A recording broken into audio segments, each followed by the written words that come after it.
I knew something was wrong the instant I pulled into my driveway and saw a strange SUV sitting in my garage like it belonged there. It wasn't my sister's car, it wasn't my neighbor's, and it sure wasn't mine. The absolute kicker was that my garage door was wide open, as if the universe wanted me to witness just how absurd and brazen the situation was in the bright afternoon light. I had only been gone 8 hours, barely a workday, but in that short span, someone decided they could occupy my property as though they had every right. At first, I wondered if maybe it was all just an innocent misunderstanding. A delivery driver could have turned around in the wrong spot, or a rideshare driver might have ended up at the wrong house. But once I got out of my car and moved closer, any illusion that it was a small mistake evaporated. The SUV had been parked with perfect precision, lined up in the center of my garage, its doors locked tight. On the hood rested a half-finished iced coffee, condensation still dripping down the sides, telling me that whoever had come here was not only recent, but also casual about it. They'd left it there like you'd leave a cup in your own driveway. I walked around to the front door of my house. Nothing was forced or damaged there, which was a relief. I looked in through the windows to make sure no one had broken in. Everything seemed normal inside, so at least they hadn't decided to loot the place. But that didn't answer why a random SUV was in my garage in the first place. Stumped, I headed across the lawn toward my neighbors, hoping to find out if they had seen anything or if the driver had left a note. I never made it to their door. Karen appeared first, stepping out onto her porch with the air of someone who always got her way. She wore oversized sunglasses, despite the fact that we were in the shade between houses. Her short, practical haircut and tight-lipped expression made her look like the type who might hand out parking violations on a whim if she could. I tried to stay calm. I asked, "Excuse me, do you know whose car that is in my garage?" Karen didn't miss a beat. "Yeah, it's mine," she said, sipping a drink, like I'd merely asked if she recognized some common item. That response left me blinking. Who in their right mind would park in someone else's garage without permission? I took a breath. "I'm sorry, what?" She frowned like I was the one being dense. "I parked it there. I needed the space." I actually laughed, thinking she had to be joking. But Karen didn't crack a grin. She just stared at me, looking impatient, as if she had something more important to do. I spelled it out.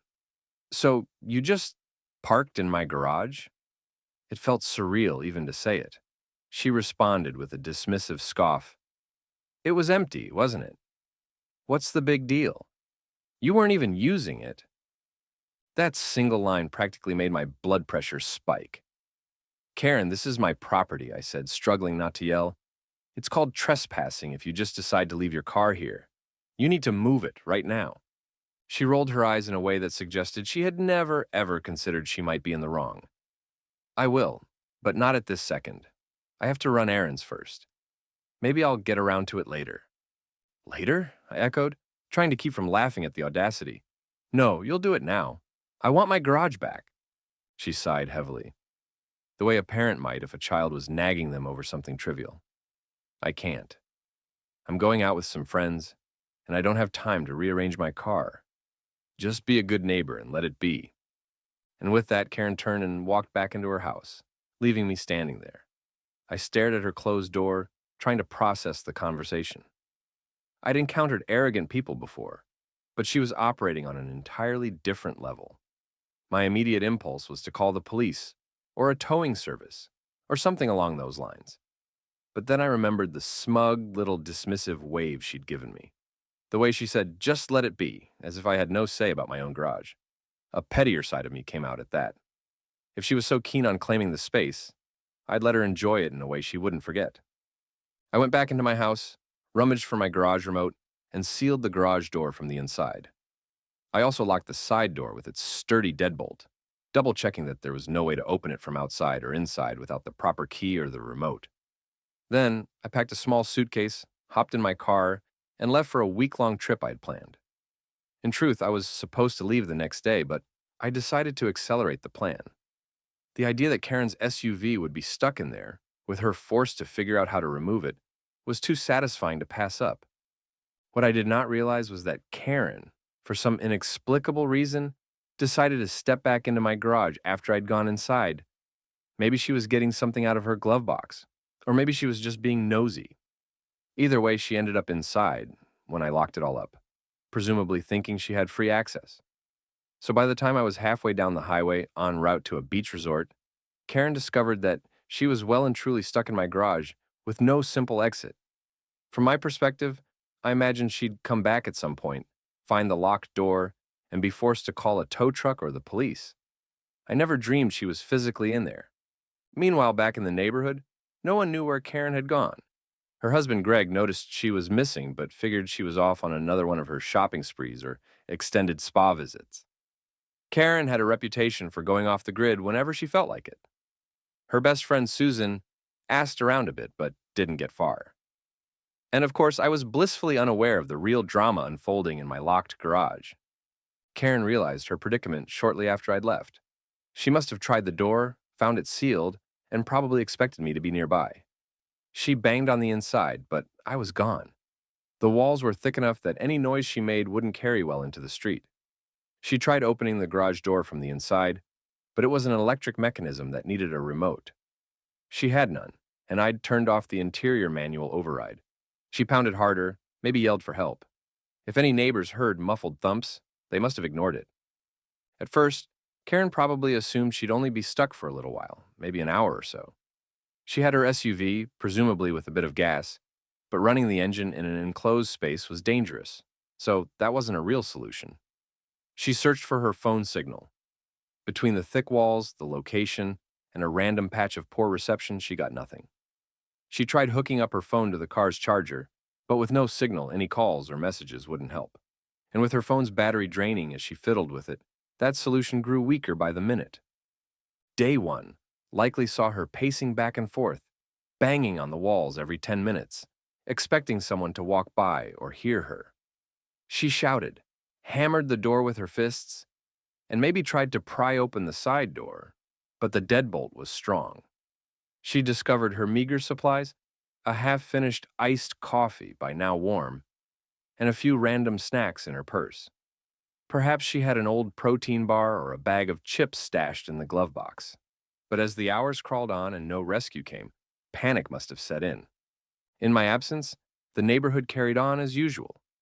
Some might have noticed Karen's usual routine was missing, but not enough to investigate. Greg probably relished a few days of quiet.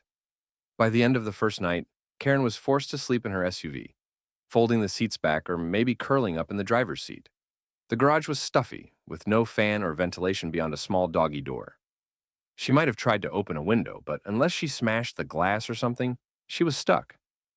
At the end of that first day, she had to face the fact that maybe no one would come. She might have shouted at passing cars if she heard them outside, but the likelihood of them hearing her was slim. She may have tried honking her horn, though that'd only last until her battery drained. She might have tried to pick the side door lock with a bobby pin, only to fail again and again. Sleep came fitfully, if at all. Day two saw her waking with a sore back from the cramped sleeping arrangement. She might have used the half-empty coffee cup as a makeshift bathroom in desperation, absolutely horrified at the humiliation of it all. She'd break into her stash of leftover crackers or energy bars, rationing them, hoping rescue was near. But no one came. She might have hammered on the side door until her hands hurt, or tried to force it with the tire iron from her trunk, but the door was well fitted and locked. Meanwhile, I was on my trip, enjoying minimal phone usage. Karen's frantic texts, "Help me, you monster!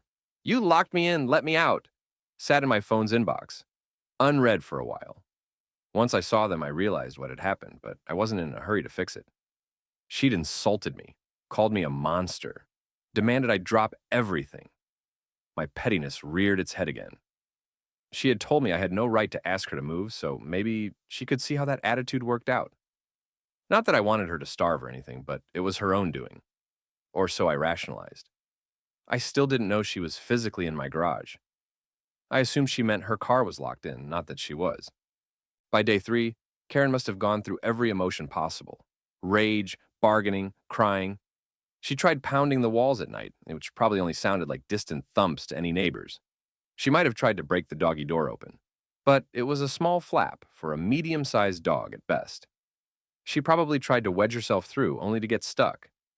The image of her half in, half out of that tiny opening was something I'd later learn about and almost wish I'd witnessed, though it would have been cruel to see her in that helpless position. She spent hour after hour cursing me, cursing her husband for not looking, cursing the neighbors for ignoring her. At some point, she tried to use her phone again, maybe to text me or call 911. She found zero signal in that sealed box. If she tried to run the car to charge her phone, she risked carbon monoxide poisoning or simply draining the battery further. She must have hammered on the overhead door, hoping the noise would carry, but overhead doors are thick, and the street might have been mostly empty. At home, her husband Greg fielded some calls from her friend Susan, who was getting worried. They asked around, but nobody had a clue. Greg eventually walked around my property, found the garage door locked, and saw no sign of Karen's SUV in the driveway. He shrugged, figured she must have left with someone else. With no reason to suspect she was literally locked inside, no rescue came. By day 4, Karen's sanity must have been on the brink. The staleness of the garage air, the exhaustion of failed attempts, the embarrassment, imagine the mental strain. She tried to comfort herself with the idea that I must be returning soon, that eventually I'd come back. She might have gone from cursing me to sobbing, then back again. She might have picked fights with imaginary versions of me in her head, demanded retribution. She might have written notes on scrap paper just to pass time, or tried leaving messages scrawled in the dust on the hood of her SUV. She likely slept in short bursts, woken by every little noise. Finally, day 5 arrived. I returned from my trip, well-rested, and pulled into my driveway with a bit of apprehension. I wondered if Karen's SUV would still be there. To my mild surprise, the door was still locked, which made me suspect she hadn't dealt with it.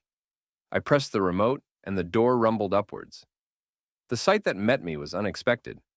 Karen, looking like she'd crawled out of the wild, stumbled forward into the fresh air, her hair disheveled, clothes wrinkled, eyes blazing with fury. She'd been cooped up so long, she looked half crazed. She started screaming at me before I could speak. "You absolute maniac," she bellowed, voice raw from days of yelling. "You locked me in there. I was trapped for a week." I stood there, iced coffee from my pit stop in hand, blinking. The realization that she'd actually been inside the entire time hit me. She ranted, calling me every name in the book, threatening lawsuits, claiming I was going to jail. I managed to shrug, telling her she'd refused to move her car. That only incensed her more. She jabbed a finger at me, hollering about how she'd call the cops for unlawful imprisonment. I calmly pulled out my phone, telling her she was free to call the authorities. I even offered my phone to her. She hesitated, thrown off by how unpanicked I was. Then I revealed the reason. I had cameras around my property. I tapped a small security camera, explaining they'd recorded everything. Her arrogance, her ignoring my demand to move, her stepping back into the garage. I assured her it showed that I had no idea she was locked inside when I left. She turned pale, realizing any lawsuit might backfire. I also mentioned the frantic texts she'd sent me, confirming she'd been there for days, which ironically proved she hadn't been kidnapped by me. At that moment, her husband Greg showed up. Confusion painted across his face as he saw his wife's frazzled condition. Karen tried to spin it, claiming I was some evil captor who locked her up. Greg looked to me for an explanation, and I simply repeated the facts, plus the camera footage. It didn't take him long to see that Karen had basically imprisoned herself. He asked, "Karen, why did you park in his garage in the first place?" She snapped that it was irrelevant, but from Greg's expression, he clearly disagreed. In the aftermath, I told them I wasn't planning to press charges, but that I'd be installing a more advanced security system. Karen fumed, retorting that she'd never dream of parking there again. I just smirked, satisfied. Then came the final blow to her pride. Karen's phone buzzed with a message from the Homeowners Association. They'd received complaints from neighbors about the entire fiasco and slapped her with a large fine for unauthorized use of another resident's property. They also suspended her from community amenities for a year. No pool, no clubhouse reservations, none of it. She glared at me like I'd personally orchestrated her punishment. But it was obvious the HOA had decided to take a stand. Humiliated, she stomped to Greg's car, arms folded. He sighed, looking apologetic, but said nothing. With that, they backed out of my driveway and disappeared down the street. I stood there, staring at the now empty garage, letting the ridiculousness sink in. Karen had spent days locked inside because she'd believed she could do whatever she wanted. That entire fiasco was the direct result of her refusal to respect boundaries. Over the next few days, the story spread among neighbors, though I didn't broadcast it. Word of mouth was enough. People seemed divided between those who thought I might have gone too far and those who snickered at how Karen got her comeuppance. I simply showed the camera footage to anyone who questioned me, and that ended all doubt. She was the one who had parked uninvited, ignored me, and then inadvertently trapped herself. Occasionally, I'd catch sight of Karen, who avoided eye contact whenever we happened to be out at the same time. From what I heard, she tried complaining to the HOA about my dangerous property. They apparently dismissed her claims, pointing out that she had no right to be there. Greg also seemed more subdued, maybe embarrassed by how his wife's behavior had escalated. The camera evidence, combined with her own messages, gave me a solid shield against any legal threat. So, in the end, Karen paid a fine, lost her privileges, and spent multiple days in a claustrophobic locked garage, living off stale snacks and leftover water, all because she insisted on using my property without permission, then acted too arrogant to correct it. The whole affair taught me that sometimes the best response to entitlement is to let people suffer the consequences of their own choices, literally, in Karen's case. Today, if I pull into my driveway, I always keep an eye out, just in case someone else decides to do something so brash. But since that incident, no one has repeated her mistake. My garage remains my own. Karen sulks whenever she drives by, but she keeps her distance. If she's learned anything, maybe it's to think twice before rolling into someone else's private space and treating it like her own. She still occasionally tries to spin the story in her favor, insinuating that I locked her up on purpose. But people who ask for details soon realize she set herself up for the fall. She can't outrun the security footage or the texts. Greg doesn't defend her publicly, perhaps because he's seen the raw evidence too. I suppose she's waiting for the year-long HOA punishment to pass, so she can resume her usual privileges. It's a safe bet she'll never show her face at my garage again. All told, the fiasco lasted about 5 days for Karen, though she claims it felt like an eternity. She endured panic, hunger, thirst, and absolute humiliation. I can only hope that next time she feels the urge to park in a random spot, she'll remember the experience. After all, she insisted I let it be and be a good neighbor. Maybe in a twisted sense, I did let it be, just not in the way she wanted. She ended up getting locked in by her own arrogance. In the final tally, no real harm came to her beyond discomfort. She survived on stale bars and leftover water, and no one physically hurt her. But that taste of helplessness might have taught her more than any argument or fine could. She learned, hopefully, that private property lines exist for a reason, and ignoring them can backfire spectacularly. As for me, I went about my life as normal. I replaced my locks with even sturdier ones, updated my security system, and felt a certain smug satisfaction that I'd proven a point without stooping to actual malice. If Karen still calls me a psychopath, I have the perfect retort. Next time, don't barge into someone else's space.